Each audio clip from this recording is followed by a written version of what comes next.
Hello guys, आज हम अध्ययन करेंगे मनोविज्ञान के बारे में कि मनोविज्ञान क्या होता है, मनोविज्ञान क्यों ज़रूरी है, हमें किस लिए ज़रूरी है और क्यों हम अध्ययन करें मनोविज्ञान का। तो सर्वप्रथम तो हमें ये जानना पड़ेगा कि मनोविज्ञान क्या है।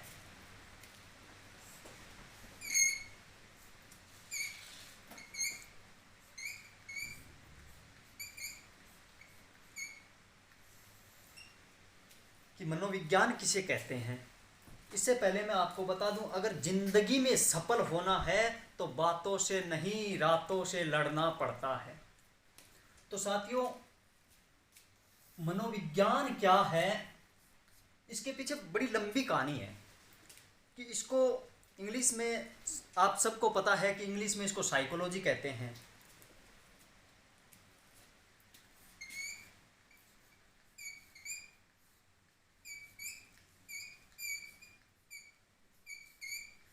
इंग्लिश में इसको साइकोलॉजी के नाम से जानते हैं। अब मनोविज्ञान कैसे बना, फिर ये साइकोलॉजी किसने कहा, कैसे हुआ, इसके बारे में अध्ययन करते हैं। तो एक मनोवैज्ञानिक हुए क्रो व करो।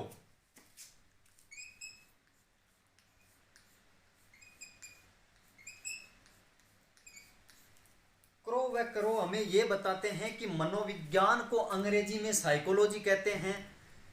साइकोलॉजी जो शब्द है ये लैटिन भाषा के दो शब्दों से मिलकर बना है। लैटिन भाषा के दो शब्दों से मिलकर बना है। लैटिन भाषा के दो शब्दों से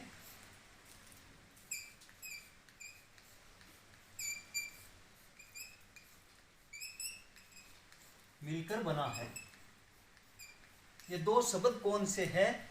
ये लैटिन भाषा के साइकी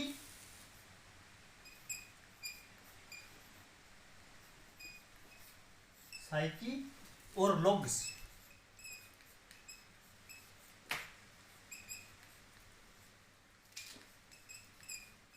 अब साथियों, ये लैटिन भाषा के दो शब्दों से मिलकर बना, साइकी और लोग्स।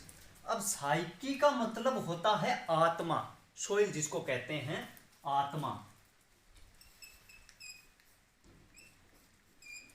आत्मा और लोगस का अर्थ है, लोगस का अर्थ है अध्ययन, यानी मनोविज्ञान है जो आत्मा का अध्ययन है। अब मनोविज्ञान आत्मा का अध्ययन कैसे बना, इसके पीछे सबसे बड़ी अगर बात आती है तो ये ऐसा है कि मनोविज्ञान का अध्ययन पहले कहाँ होता था, मनोविज्ञान स्वतंत्र सब्जेक्ट कैसे बना। अब स्वतंत्रता की जब बात आती है तब हमें भी पता है कि भाई कोई भी, चाहे सब्जेक्ट हो, चाहे विषय हो, चाहे कोई कंटेंट हो, चाहे कोई देश हो, चाहे कंट्री हो, चाहे व्यक्ति ही भी क्यों ना हो, उनको अगर स्वतंत्र होना है तो संघर्ष करना पड़ता है। तो इस मनोविज्ञान ने भी ऐसा ही संघर्ष किया।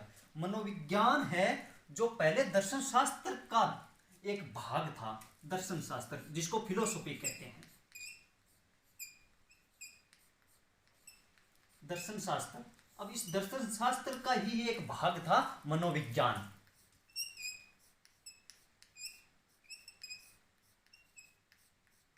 मनोविज्ञान जब इस दर्शन शास्त्र से अलग हुआ, ये दर्शन शास्त्र कब था, जब अरस्तु, प्लेटो ये जब थे, तो जो अपना वो जो लिखते थे ग्रंथ थे, प्लेटो ने जैसे रिपब्लिक लिखा, तो वो भी एक दर्शन शास्त्र ही है। दर्शन शास्त्र क्यों है कि इसमें वाद विवाद लिखा गया है। उन्होंने जो रिपब्लिक लिखा उसमें वाद और विवाद दो संवाद लेके उन्होंने मनोविज्ञान दर्शन शास्त्र लिखा। तो दर्शन शास्त्र है, ये पहले सब अपनी जो लिखते थे रचना, वो दर्शन शास्त्र के नाम से ही जानी जाती थी। और इसमें सारे आ जाते थे, जैसे प्लेटो का रिपब्लिक है, उसको कहीं न्याय का विज्ञान कहा गया है, कहीं कुछ और कहा गया है, ऐसा ही सिस्टम था। तो इसी दर्शन शास्त्र में मनोविज्ञान का अध्ययन होता था, जब मनोविज्ञान स्वतंत्र विषय नहीं था।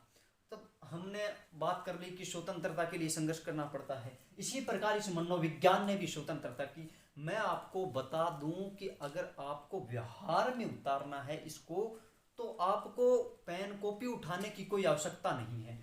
अगर आपने मनोविज्ञान का अर्थ अगर ढंग से जान लिया तो मनोविज्ञान की हिस्ट्री भी आप ढंग से जान पाओगे। ये मेरा मानना है, मैं गारंटी देता हूं कि आपको रटने रटाने की आवश्यकता नहीं है। तो मनोविज्ञान जो दर्शन शास्त्र में था, फिर यह दर्शन शास्त्र से संघर्ष करते करते जब संघर्ष करना पड़ता है तो हमें साथियों कुर्बानियां भी देनी पड़ती है। इसी प्रकार जब दर्शन शास्त्र से मनोविज्ञान अलग हुआ तो मनोविज्ञान के अर्थ में भी लाखों परिवर्तन हुए। तो हम सर्वप्रथम इसका जो कहते हैं इसने जो संघर्ष किया वो था इसके अर्थ में परिवर्तन। अर्थ में परिवर्तन मनोविज्ञान को कहा गया आत्मा का विज्ञान। नंबर 1 मनोविज्ञान।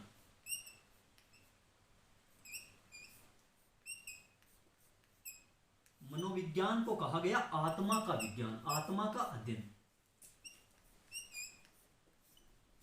आत्मा का अध्ययन। अब मनोविज्ञान को आत्मा का विज्ञान या अध्ययन किया गया।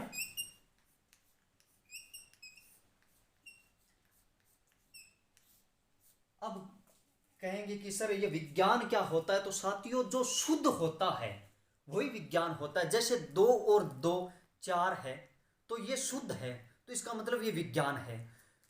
तो आप यहां बोलो कि 2 और 2 4 होते हैं, आप इस ब्रह्मांड से बाहर जाके बोलो कि 2 और 2 4 होते हैं, जिसका वातावरण पर प्रभाव नहीं पड़ता है उसको विज्ञान कहते हैं। तो आत्मा का विज्ञान कहा गया। अब इस आत्मा का विज्ञान कहने वाले दार्शनिक हुए, प्लेटो हुए, अरस्तु हुए, डेकार्ट, ये 3 हुए। आप ये इंपॉर्टेंट है आपके लिए। नंबर 1 प्लेटो, नंबर 2 अरस्तु, नंबर 3 डेकार्टो।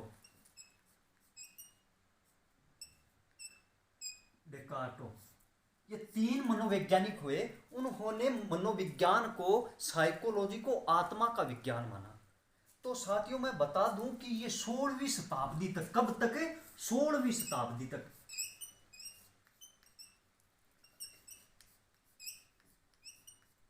हमने बात कर ली थी कि मनोविज्ञान है जो आत्मा का अध्ययन है। ये आत्मा का अध्ययन करने वाले 3 व्यक्ति हुए, 3 मनोवैज्ञानिक हुए। एक प्लेटो हुआ, अरस्तु हुआ, डेकार्टो हुआ। इन्होंने जो बात कही कि मनोविज्ञान है जो आत्मा का विज्ञान है। अब ये आत्मा का विज्ञान है जो 16वीं शताब्दी तक चलता रहा। फिर जो मनोवैज्ञानिक आए उन्होंने उनसे पूछा कि भाई ये मनोविज्ञान है, आत्मा का विज्ञान क्यों है?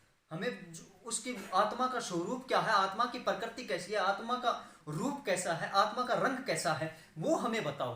तो ये इस उनकी जो बात करते हैं कि भाई आत्मा का विज्ञान, आत्मा का स्वरूप, तो आत्मा का स्वरूप ये स्पष्ट नहीं कर पाए। इसका मतलब मनोविज्ञान है जो आत्मा का अध्ययन नहीं है, आत्मा का अध्ययन नहीं है। तो फिर जो बात आती है नंबर 2 कि मनोविज्ञान है जो मनोविज्ञान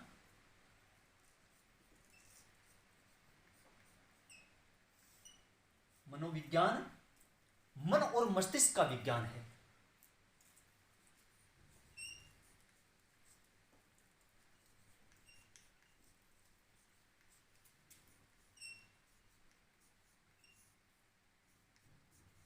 मनोविज्ञान मन और मस्तिष्क का विज्ञान है। ये बात कहने वाले इटली के दार्शनिक थे जिनका नाम है पंपोनोजी। उन्होंने ये कहा कि जो मनोविज्ञान है वो आत्मा का विज्ञान नहीं है, मन और मस्तिष्क का विज्ञान है। तो पंपानाजी ने जो बात कही वो बड़ी शानदार निकली कि भाई मन और मस्तिष्क का विज्ञान है। कौन थे इसके दार्शनिक? है पंपानाजी।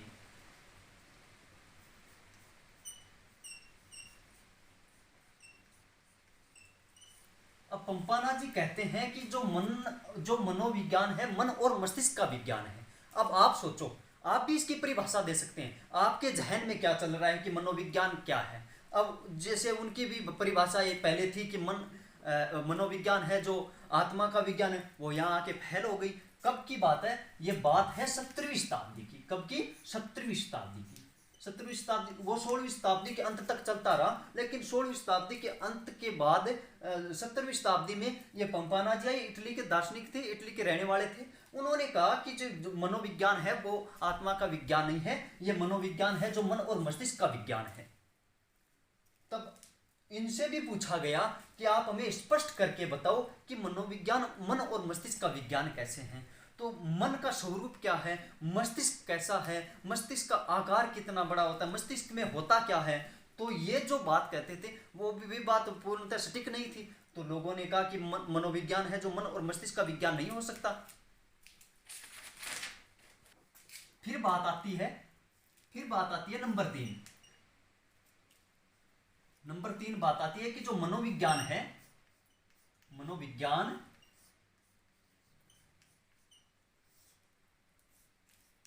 मनोविज्ञान है जो, इनकी बात फैल हुई कि पंपाना जी ने कहा कि मन और मस्तिष्क का विज्ञान है। तो लोगों ने कहा भी मन और मस्तिष्क हमें बताओ कैसा है, इसका स्वरूप क्या है, आकार क्या है। फिर वही बात हुई। तो ये भी अपनी बात में पीछे हट गए कि भाई मुझे भी पता नहीं है मन और मस्तिष्क क्या है। तो फिर इसका अर्थ दूसरा निकल के आता है कि ये चेतना का विज्ञान है। मनोविज्ञान है जो किसका विज्ञान है, चेतना का।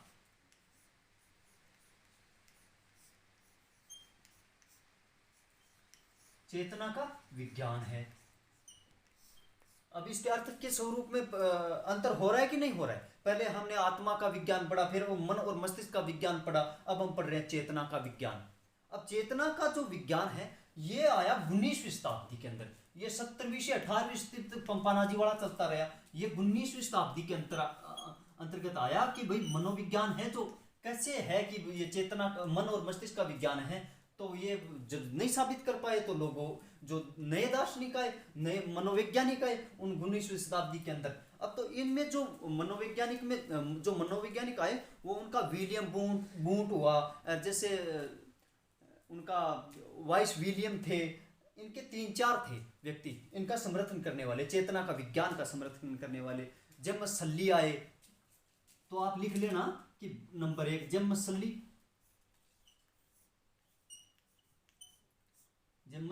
सल्ली आए, विलियम वूट आए,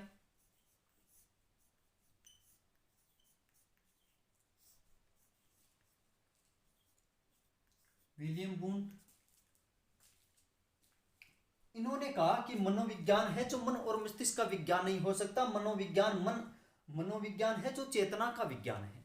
तब इनसे पूछा कि भाई चेतना का विज्ञान कैसे, चेतना क्या है। तो फिर वही दोहराया गया कि चेतना का विज्ञान, चेतना होती क्या है। तो चेतना ये साबित नहीं कर पाए। तो चेतना होती है जो, साथियों कहा जाता है कि चेतना है जो 3 प्रकार की है।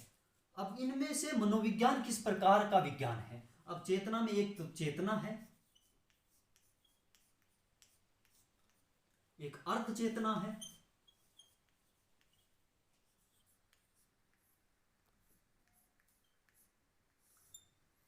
चेतना हुआ, अर्ध चेतना हुआ, फिर हुआ एक और चेतन मन।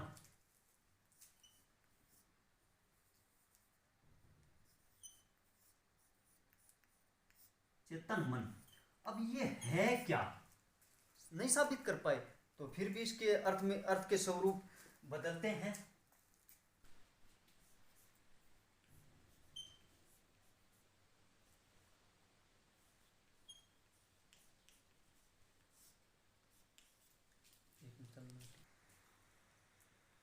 तो साथियों हमने देखा कि जो मनोविज्ञान है वो चेतना का विज्ञान कैसे है। नंबर 3 बात हमने देखी। तो फिर ये एक मनोवैज्ञानिक आता है मैकडूगल, वो इसकी आलोचना करते हैं अपनी पुस्तक आउटलाइन साइकोलॉजी में। वो कहते हैं कि मनोविज्ञान है जो चेतना है, जो मनोविज्ञान के लिए एक बहुत बुरा शब्द है। ये मनोविज्ञान के लिए दुर्भाग्य की बात है कि इसके लिए ये प्रयोग में, साधारण प्रयोग में किया जा रहा है। बड़ी दुर्भाग्य की बात है मनोविज्ञान के लिए कि इसको साधारण चेतना के रूप में प्रयोग किया जा रहा है, जबकि ऐसा नहीं है। मैकडूगल इस पर आलोचना करते हैं चेतना पर। अपने इसकी बुक देख लेना, पृष्ठ संख्या 16 पर यह बात लिखी हुई है। यह आपके लिए इंपॉर्टेंट है कि भाई इसकी आलोचना करने वाले कौन थे, तो मैकडूगल। फिर इसके बाद नंबर 4 बात आती है। नंबर 4 आती है कि मनोविज्ञान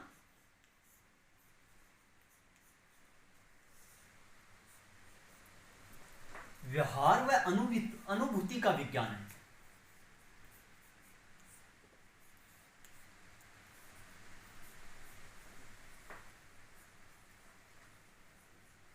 अनुभूति का विज्ञान है।